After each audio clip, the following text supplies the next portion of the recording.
reading from the Gospel according to Matthew. Jesus told them, "Ask, and it will be given you. Search, and you will find. Knock, and the door will be opened for you. For everyone who asks receives, and everyone who searches finds, and for everyone who knocks, the door will be opened. Is there anyone among you who, if your child asks for bread, will give a stone? Or if the child asks for a fish, will give a snake?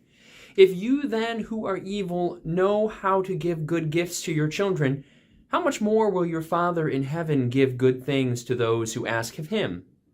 And everything do to others as you would have them do to you. This is the law and the prophets." The word of the Lord. Now I find this reading fascinating.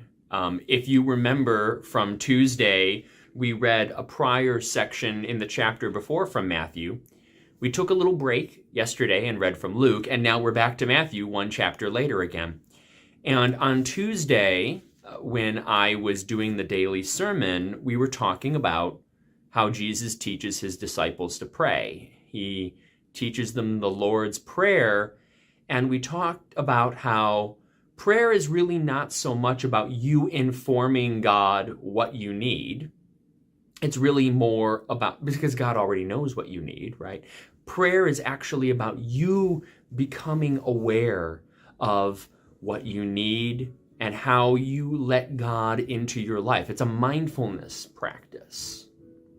But now we read one chapter later in the Gospel of Matthew, and it seems like Jesus is contradicting himself, because now he is telling his disciples, ask for what you need. And that if you ask for what you need, it will be given to you. Seemingly contradictory. So how are we to make sense of this?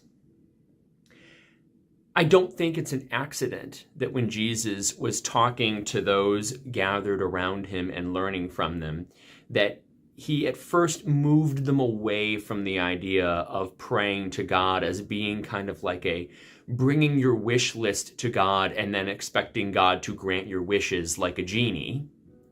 Jesus rightly is describing God as not being your personal grant-wishing genie, instead asking you to look within yourself and be mindful of your needs. Then, in chapter 6 of Matthew, once he has set that expectation, now you have in this chapter, Jesus has said, we've level set, we've made sure that we're clear about our expectations, about where God is calling us and where God is present in our lives. Now, once we've done that work, now we can go about the work of looking inward at where our needs really are. And trust that God will be present to us in the midst of those needs.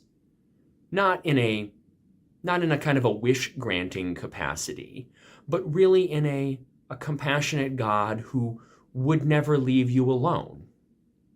Jesus describes God in this story as being like a parent to a child who loves that child, and saying from my own place of having young children who are very quick with demanding what they want, and me as the parent being aware of what their needs are and not granting their wishes, but rather making sure that their needs are cared for.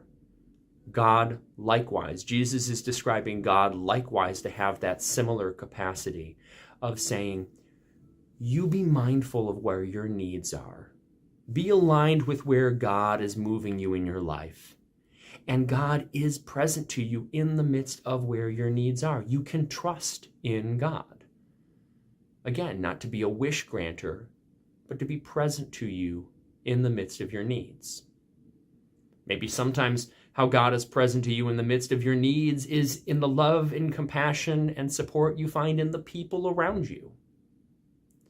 And so I feel this is twofold. We had on Tuesday that reminder to be mindful about looking inward where our needs are. And then that's paired with today's reading, this Thursday, on remembering that in the midst of those needs, we will find God's compassion and love and presence. Thanks be to God.